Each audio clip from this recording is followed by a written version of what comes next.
Hang it? No, where, Ooh. It's yours only.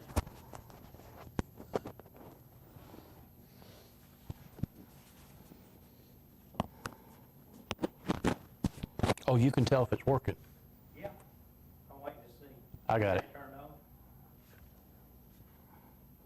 I got a blue. I can hear you. Oh, okay. Well, you can hear me because I'm here. No, I can. I hear you. They don't, you see what I'm saying? Oh, I'm coming through there. Yeah, Okay, good.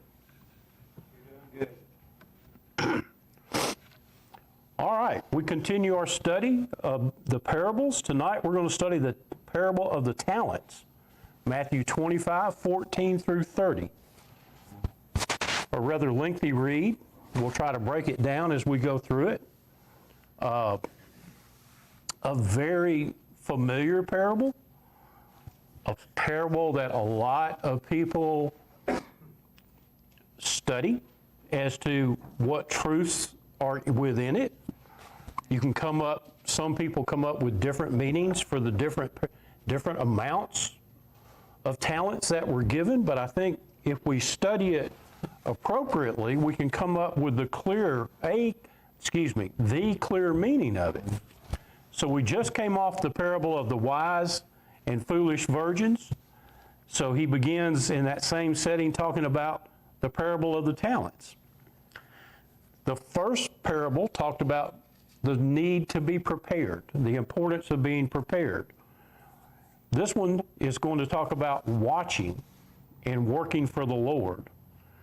So let's just begin before we go into our analysis of it in verse 14 down through 30. For it is just like a man about to go on a journey, who called his own slaves and entrusted his possessions to them. To one he gave 5 talents, to another 2, and to another 1, each according to his own ability. And he went on his journey. Immediately the one who had received the 5 talents went and traded with them, and gained 5 more talents. In the same manner, the one who had received the 2 talents gained 2 more. But he who received the 1 talent went away and dug a hole in the ground and hid his master's money. Now after a long time, the master of those slaves came and settled accounts with them. The one who had received the 5 talents came up and brought 5 more talents, saying, Master, you have entrusted 5 talents to me. See, I have gained 5 more talents. His master said to him, Well done, good and faithful slave. You were faithful with a few things. I will put you in charge of many things. Enter into the joy of your master. Also, the one who had received the 2 talents came up and said, Master, you entrusted 2 talents to me. See, I have gained 2 more talents. His master said to him, Well done, good and faithful slave. You are faithful with a few things. I will put you in charge of many things. Enter into the joy of your master. And the one also who had received the 1 talent came up and said, Master, I knew you to be a hard man, reaping where you did not sow, and gathering where you scattered no seed. And I was afraid, and went away and hid your talent in the ground. See, you have what is yours. But his master answered and said to him, You wicked, lazy slave, you knew that I reap where I did not sow, and gather where I scattered no seed. Then you ought to have put my money in the bank, and on my arrival I would have received my money back with interest. Therefore take away the talent from him, and give it to the one who has the 10 talents. For to everyone who has, more shall be given, and he will have an abundance. But from the one who does not have, even what he does have shall be taken away. Throw out the worthless slave into the outer darkness. In that place there will be weeping and gnashing of teeth. So, again, a lengthy read, 5, 2, and 1. 5 and 2, you see the same results. they went and used their talents and doubled their talents. The one who was given one went and hid it. He was afraid. So when we look at, and the man would travel to a far country. How long was he gone? A long time. It talks about he had gone on a journey. He didn't just go down to the next city. He went on a journey. So he was gone for a while. They did not know when he was coming back, but they knew they should keep watch because they did not know when he was coming back. So they made use of the talents given to them, and the Lord of the servants came. He returned after that long time, and the first two described how they doubled their amount. The analogy here is money. We also understand talents can be exactly that, the talents that we have been given. A talent, you can have a talent of money, you can have money that was either that you made yourself or was inherited, family money, things like that. But as we also use the word talent, and as it's inferred here, talent is a skill or a trait that you have within yourself that someone else does not naturally have. How long does it take us to find our talents as a general rule? And there's really no general rule to that. I'll go ahead and steal that thunder. If you've got talents, parents are good at this, right? As a general rule. Parents can see talents in their children. And you try to lead that child to develop those talents. Teachers are good, educators are good at this as well. They'll look for talents that are in their students, and they'll try to guide and direct those students in that direction. You use their talents. Have you ever tried to do something that you were not good at, but you wanted to do it? Tommy, have you ever wanted to do something, but you weren't naturally good at it? Think back to school maybe, or something, well, way back, basketball, All of us have. sports. Not everybody has a natural talent for a sport, right? How many of us wanted to play a sport in school? If you did. You could also have academic talents in school. There were students who came by it, we would say almost naturally. They were gifted, okay? They didn't have to study as hard as the next student to get the same marks, if you will. It came naturally to them. They had a talent for learning. Does that mean every student could not learn? What did it mean? Students of a different talent, go ahead, I'm sorry. We have to work harder Thank you. to get to that. To get that same level that the next student did. Did that frustrate us when we were in school and saw that? Did we understand that fully like we do now as an adult, looking back on it? Do we understand that different people have to work at different levels of purpose to achieve the same result? Those are our talents, right? Has God given each of us different talents? Would it have been better if He'd have given us all the same talents? Think about that. What would that look like if we all had the same talent, sir? Main thing about this is that you don't want to consider that one is better than the other. Mm-hmm. There's some people who will never be able to do what others can. Right, That doesn't mean they're inferior. right. What'd you say? Henrietta said, thank you. You know, it's interesting about this thing, you're talking about the kids in sports, Mm-hmm. coaching little league Oh, man. sports like this. In baseball, they want a bat, they don't want to play defense.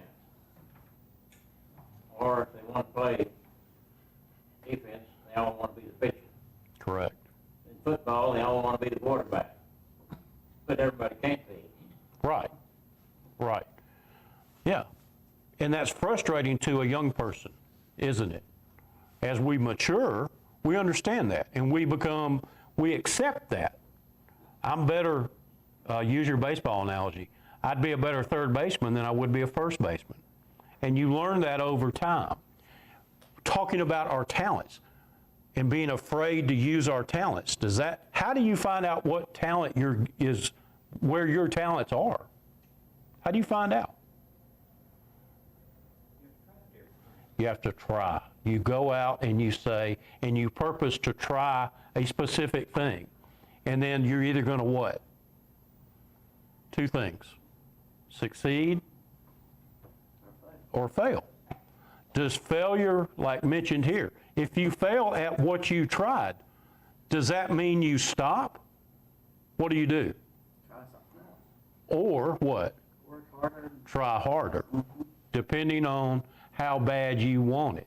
Is it easy to give up when you try something one time and fail?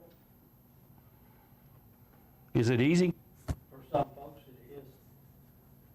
It's easy. Some folks just say, okay, I'm not good at Yeah, that. Not doing that again. yeah. When how much? They don't really know. They don't really know. They only tried it once. Right. And we've all heard They that. might not have had the correct information about how to go about it either. Right. Most of the examples escape my mind.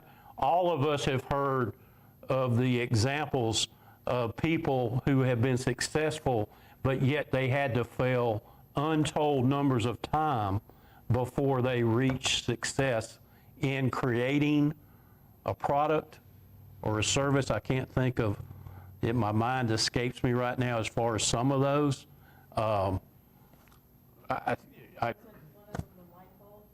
Edison, yes, Edison. Edison tried and tried and tried and tried. What if Edison had given up after one failure? We'd be in the dark. Or somebody, sir? Nobody succeeds all the time Okay, at everything they try. right. Absolutely. Yeah, and that's a good thing, isn't it? Because that failure, a lot of people thrive on failure. And that sounds kind of weird. I shouldn't say a lot, some. Some people thrive on failure. They don't go out looking to fail, but when they fail, it what? It motivates them. It motivates them. It's not going to, how many times have you heard that? I'm not going to let it get me. That's a determined person, right? Hopefully we've been in those situations to where we ourselves have tried and tried and tried at something and it just doesn't work. The simplest thing I can think of right now is a recipe. Notice my analogies are based on food. So, but how many times have you tried a recipe and it's just, man, that's not right. It's missing something. It's missing something. And you may eat a lot of different tries before you come up with the one that says, yeah, I can handle that. That's good. Okay? But had you not failed, true at Kathy. I think that was true with, strike that, Colonel Sanders. Isn't that part of his story? They showed that in one of the docudramas about Colonel Sanders when he was experimenting. He wanted to sell chicken and make it his own, and he tried and he failed, and he tried and he couldn't get it right, and then bam, one day he got it, started selling it at a friend of his gas station, and the next thing you know, we're all eating KFC because it is good. Failure, Gene Kranz, in the NASA program, failure's not what? What was it, huh? Failure's not an option. When they were doing all the Apollo and the lunar stuff and coming through that, failure's not an option. That being said, when we talk about our talents, in the talents, do you have God-given talents? I hope the answer is that's yes, sir. You think that's where you get all of them? Absolutely. Do you have any talents that are not God-given? Thank you. Now, you can develop those, but again, where's the place you can go where you find the most talents?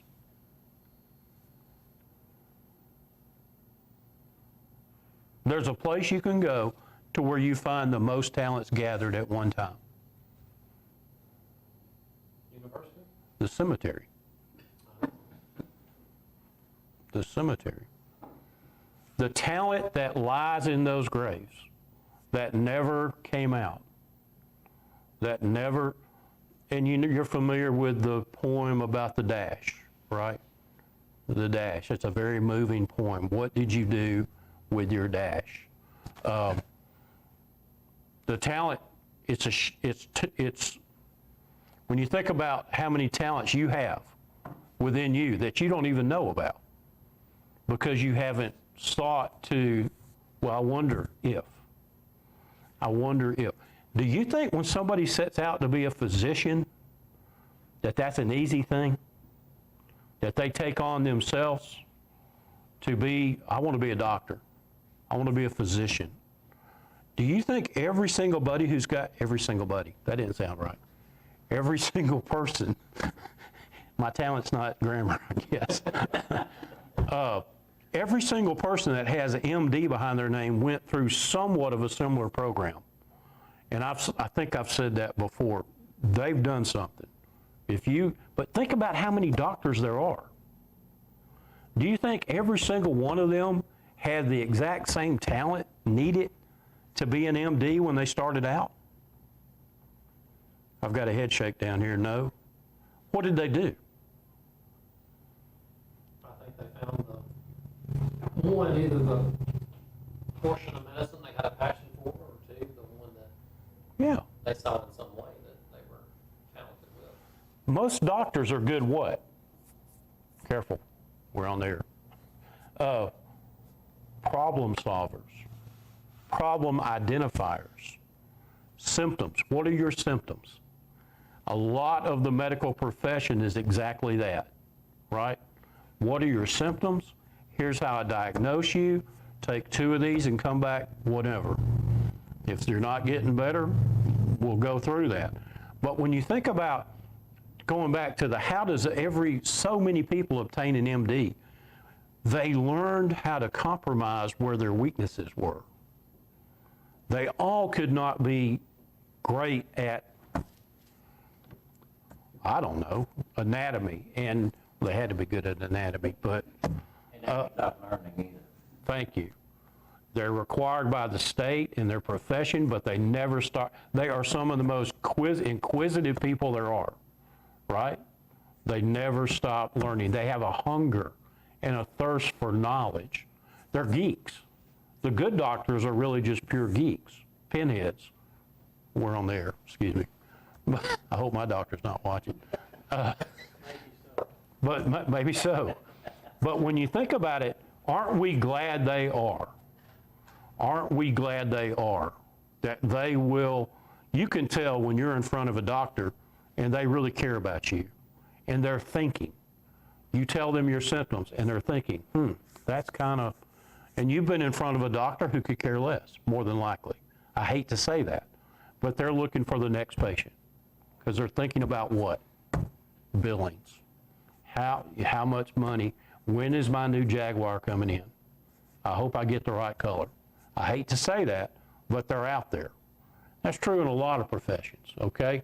Going back to the talents, when we think about the talent, the person, the servant that hid the talent, was he evil?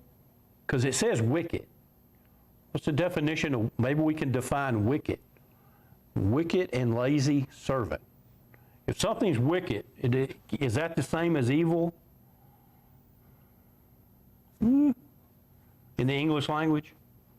If you say something is wicked, thou wicked servant, sir? It deals with the subject of failure than it does wickedness. Yeah.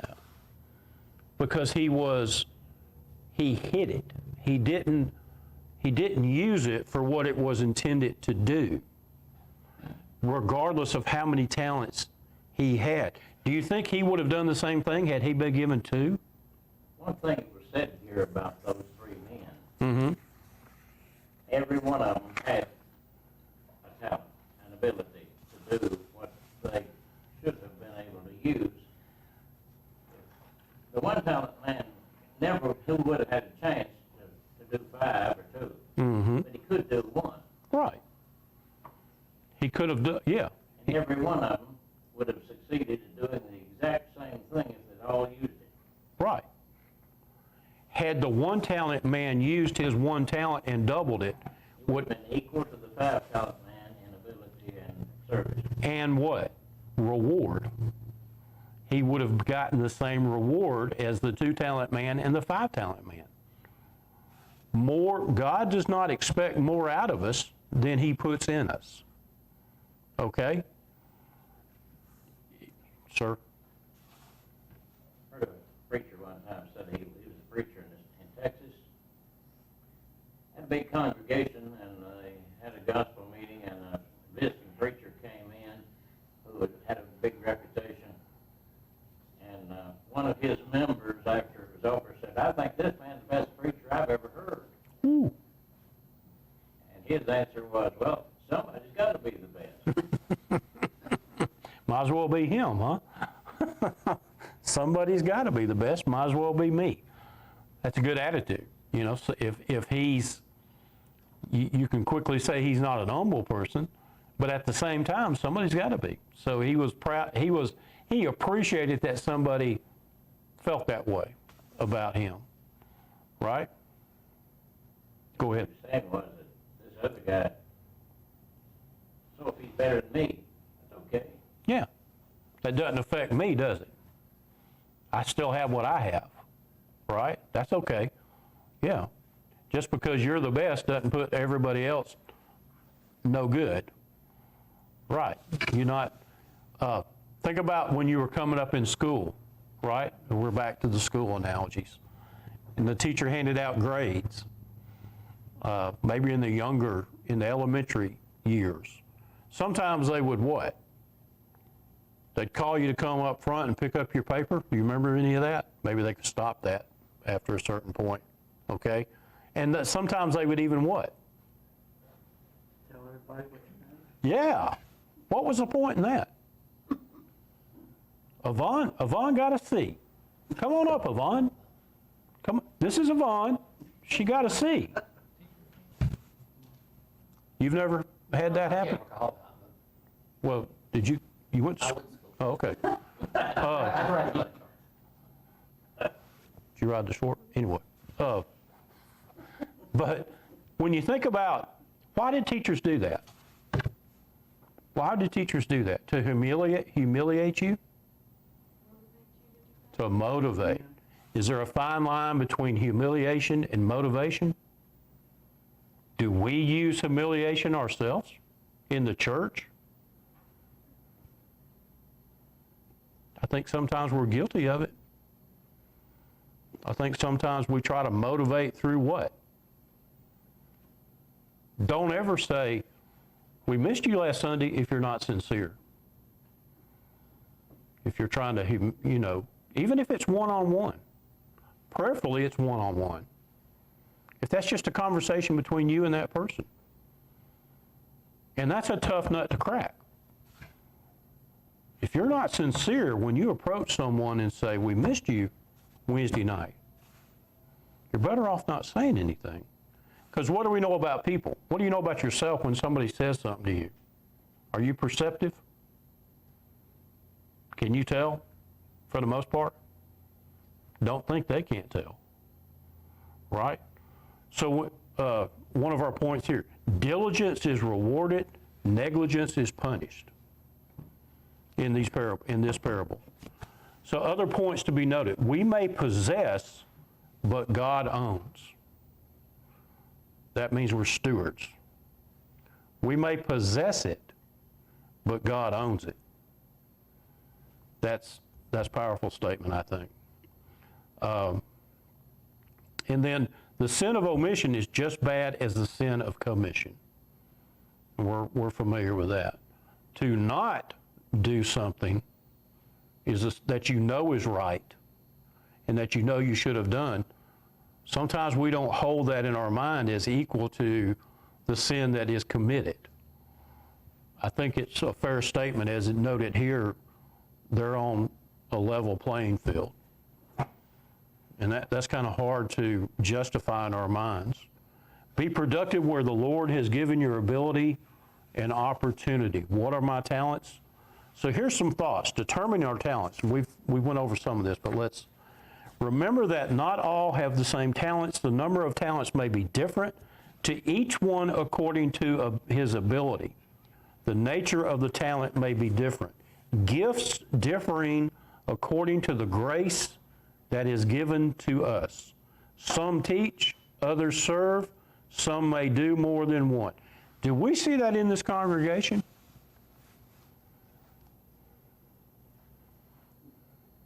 Not all at once. Do we see that in this congregation? Where some teach, others serve, some may do more than one. Now think about what we've just studied. 1 talent, 2 talents, 5 talents. Our human nature is what? To notice those who may appear to be doing more than others. Sometimes we call it what in sports? Sitting on the what? Sidelines. Well, they're just sitting on the sidelines. They're benefiting from our efforts and our work. Sometimes in the human nature, how do we feel about that? It's not what? What do children say? It's not fair. Who determines what's fair? Do we want to be in that business of determining what's fair? We better not want to. No. Does it matter who gets the glory? Only one person needs to get the glory, right? Just be glad they're here. We can work on that as long as they're here. But if somebody leaves us, we've lost that. We've lost the ability to help them grow. I can't help you if you're not here. So we need to be careful when we look out amongst ourselves and we engage with each other as to those that may be perceived as not being engaged themselves enough as we deem, or we might deem they should. And it's just human nature. But we have to fight that. We have to overcome that. Everywhere Jesus went, he met a need. We need to be Christ-like in that realm. Does it matter who cleans up? All that matters is what? That it gets done. Does it matter who serves at the table? Does it matter who, and I mean in here, but in some cases our abilities are evident, but some abilities might be at first hidden. And we go through lifetimes struggling to pull out people's hidden talents, right, sir? There is one thing in this thing as far as conducting services. Mm-hmm. There are men in the church that cannot lead a public prayer. I've seen some that they just could not do it. They freeze? Yes. Okay. Is that something wrong with them? No, because they don't have the ability, the talent, whatever. Mm-hmm. Paul wrote much on the subject because there are some people who are elders, some who are deacons, some who are teachers, servants, whatever. Which is more important than the other? Which parts of the body are more important? Whether have your eyes or ears or whatever? Mm-hmm. Is hearing better than seeing? Whatever. Right. They all are needed. If the body is to be what? Healthy, right? What's more important, a foot or a hand? Depends on if you're playing soccer or foot or baseball, I guess. But in the moment, but they're all needed. They're all needed. Does the foot get as much glory as the hand in baseball? At the end of the day, does it matter? That's where the disconnect is. We teach our children what? strike that. Society teaches our children what? And I think we're guilty to that point too. You too can be, what do our teachers say? Number one, Well, in this country, what do we teach our children? Yes. Who? You too could be president. I would submit that's something we need to stop telling our children. The days of Abraham Lincoln and Thomas Jefferson and our forefathers and our founding fathers, that office is not what it was intended to be. Now, I know our intent is good when we say that. Wouldn't it be great if we could tell our children, and I know we do, you too can be a Christian mother. You too can be a Christian father. You too can be an elder. You too can be a deacon's wife. You too can teach Sunday school one day, et cetera, et cetera. Do we hear those conversations? I hope we're having them at home.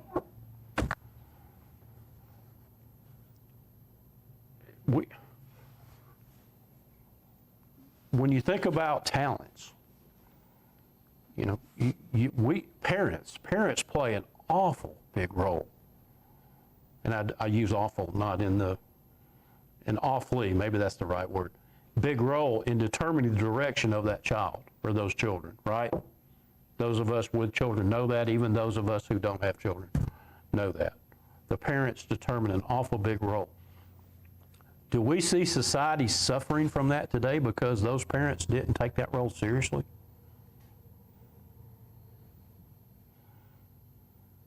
Every time you hear on the news about a school shooting, right? Did they take that seriously in raising that child? Did they feed that child what that child needs? Is that a breakdown in society? Et cetera, et cetera. The family, et cetera. When you put God and Christ in the middle of your family, what's it going to be based on? That book right there, right? You won't find, yes, if you're upset, go into a school, take a firearm up, and take innocent people's lives. But somewhere along the line, there's a disconnect. Now, are there young people and adults who need psychiatric help? Absolutely. Are parents sometimes prone to look the other way because not my child? Absolutely. And we all suffer for that. We're getting a little off. Knowing our talents, making sure our abilities are not hidden through trial and error, as indicated earlier. You need to try something to know if it is your talent. Seeking counsel from others, huge importance. How many times do we look for advice from others? Depends on what we're looking for advice on. Cooking, let's go back to cooking. How many times do we look for advice from others on cooking? Every single one of us has a what? A cookbook. It may have been given to you as a gift. You may have procured it yourself. But you bought or were given that book as what? Here's some recipes that are really good. Unless you've wrote a book yourself, sir. in verse 19, one of the most important things in this parable. After a long time? No, Oh, I'm sorry. there's going to be a settlement. Settled accounts. He is going to come and settle what we've done and examine what we've done, and it'll either be approved or disapproved. Yes. Yes. And we need to what? Henrietta said something I didn't hear. Be prepared? Is that what you said? Yeah, we need to be prepared. The parable, not knowing when the thief is going to come. When do thieves come? In the night, and what else? When you're least expecting them. When you're least expecting them. Is God going to send? Is God going to determine the moment He sends His Son back in effort to sneak up on us? To catch us when we're not looking?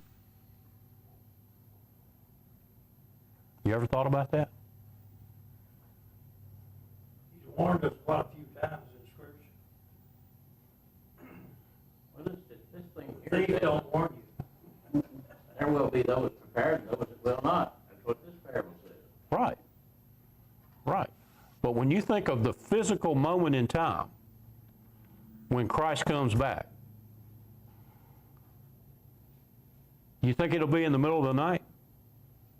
For some people. On the other side of the world.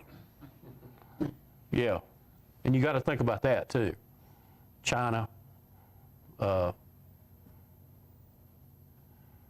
every moment that He chooses not to come back, not to send His Son back, is what?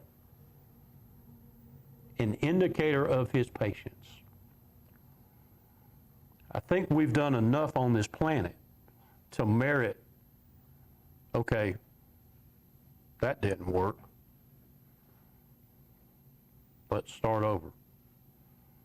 The fact we're still here, the fact we get up every morning in 2024, we have the ability to destroy the planet. But fortunately, God's in control, right? So He's long-suffering. He wants us to be long-suffering with the world, and personal diligence and advice from others. As we get advice from others, we gain insight into our abilities and the opportunities. As we get older, maybe I should say as we mature. That sounds better, doesn't it? Being in that category now. As we mature, do we see opportunities better than we did 20 years ago?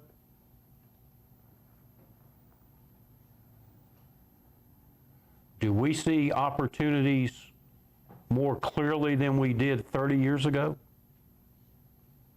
We do? I didn't ask you that. Well, if you're maturing, you should. I didn't ask you that. Do we, as we down here, no, as we mature, and as we mature, can you look back 10 years and see opportunities that came your way that you missed? Do you find yourself catching more opportunities now than you did 5 years ago, and thinking ahead? Wow, that's a good opportunity. I don't need to let that pass me by. We've all said that. It happened once. I'm not going to let it happen again. How many of us have said that? All of us. When you see opportunities, as we mature. So I say all that to say, as we mature in Christ, how many opportunities should we miss? Less than we did a year ago? If we're growing properly? Less than we did the year before that, and the year before that, and the year before that? If we're not growing, what are we doing? We're dying, right? But when you think about our talents, that's a huge topic. Our talents, and developing our talents, and using our talents. What can we do to encourage others, not just in the church, to use their talents? We've all done that. We've seen people struggling, and we've all said what? An encouraging word. Is saying an encouraging word to a brother or sister, or even a friend or an office colleague, a use of a talent? If it's said in the right way. If it's said in the right way. Are some people more talented? Strike that. Are some people, I almost said better. Are some people given, there you go. Are some people given more to encouraging others than other people are naturally? Yes. Can you improve upon that if you're not?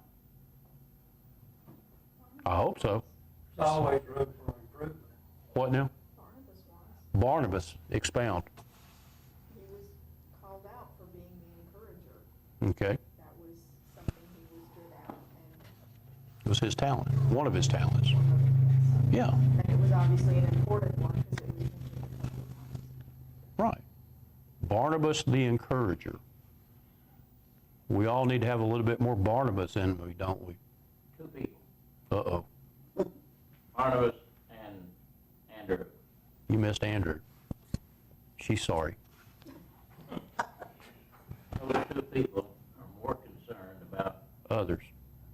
encouragement and other things than what might be good for them. Yeah. Thank you. Barnabas and Andrew. Profile study.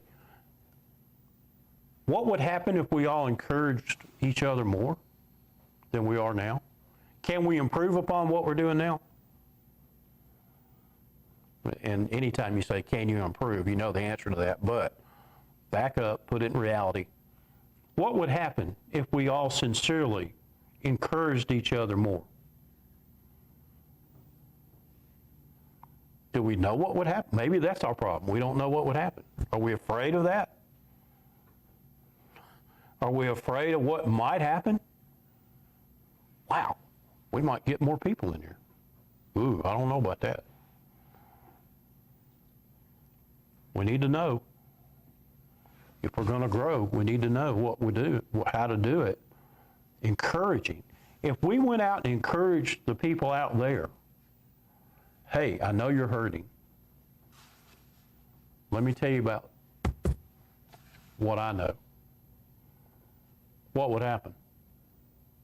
We need to be encouragers. I say all that to say we need to be encouragers. We need to encourage each other. Is it wrong to go out there and encourage those people? Is personal evangelism a type of encouragement?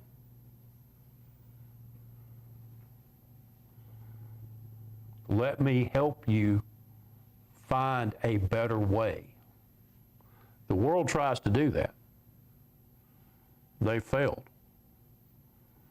They succeed in some areas. They can feed and clothe all day long. But to help someone who's really thirsting for the truth, where they'll never become hungry for that, that's up to each and every one of us, collectively and individually. Can you look at these talents as souls? One had 5 souls, and he went out and got 5 more. One had 2, and he went out and got 2 more. But the one who only had 1 talent or soul hid the gospel and didn't use it even to get interest. Yeah, absolutely. It's a good analogy. Thank you. Paul, hopefully everybody heard that. Paul said, can the talent be seen as a soul? If you have 5 souls and you went out and got 5 more. If you have 2 souls, you brought 2 souls to the Lord and you went out and doubled that. But if you had 1 soul and you were afraid, either you stopped going out and evangelizing, that would be a terrible situation for the master to come back and find, right? You're going to say something else? Okay. Question there. Uh-oh. The one soul, would that be his own soul? Like, oh, I can't do that. Huh? It's like he's saying, no, I can't do that. Yeah. I can't teach anybody, I can't be an influence to anybody, I'm just gonna hide the gospel. And that would be the height he hit himself. Yes. Yeah, absolutely. Absolutely. He hit himself. Do we do that? Do we know people who do that? Here? I mean, any of us. Are we? Is it human to have doubt? Is it human to have fear? Is it human to be afraid? What does the Bible tell us, though? I can do what? How many things? All things. Through Christ, Who, what? Christ, But what does he do? strengthen. Yeah. End of the day, do we believe that or not? That means you have to have Christ to be able to do all those things that are in Christ. All blessings are where? Christ Jesus. Yeah. So it all comes full circle, doesn't it? I feel like we need to stand and have an invitation song or something, but.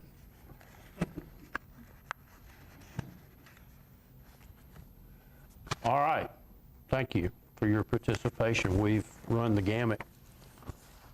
Next week, we leave the book of Matthew. Lord willing, going to the book of Mark for a one-off. Mark 4:26 through 29, talking about the growing seed. Growing seed. Talking about how the word produces fruit. Any news, any updates, any help? I guess everyone saw Doris and Angie. Got a chance to speak. She's really been through it. But just the fact that she wanted to come tonight. I talked to her yesterday. Said she- Yes. Yeah. What determination, right? It's good to see both of them. We need to continue to pray for both of them. And any other sick updates that we know of? How's Wilma? She's okay, but I'm debating whether to say something about mom or not. I'll ask y'all to keep it to yourself right now until she decides she wants it out. Do you want to turn this off?